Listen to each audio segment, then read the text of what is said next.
Alright, so macrophage. One of the major contributors in the second line of defense of our immune system.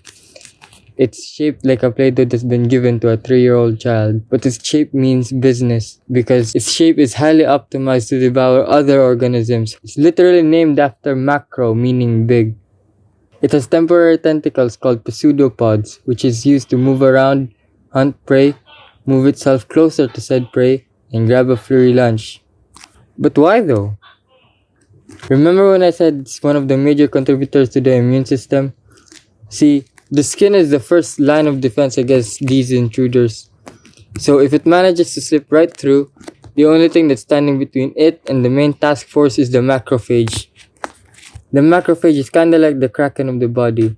It doesn't have those fancy shields that skin cells have. It doesn't have the guns that T cells and B cells have.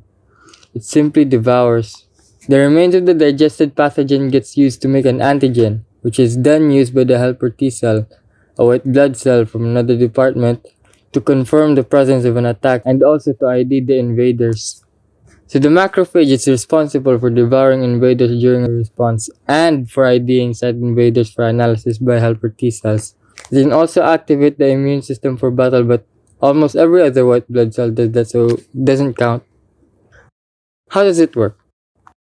It has all the basic necessities a human cell has, plus an additional part, the tentacle I mentioned earlier, and parts that they should have had, like for example a receptor to ID cells itself.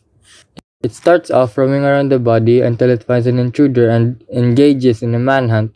After it reaches the free food, it will start pulling it towards itself to swallow. Then when the bacteria is trapped, it gets processed inside the vesicle, aka moved nearer to a lysosome. Then the room that contains the bacteria merges with the lysosome to transfer its stomach acid, called digestive enzymes, and begin digesting it. What remains of the bacteria gets used up to make an antigen for later use by the rest of the task force. It can activate the immune system, consult a memory cell, or advise a B cell on what antibodies to make. It's pretty useful. So, that's it. You can click away now.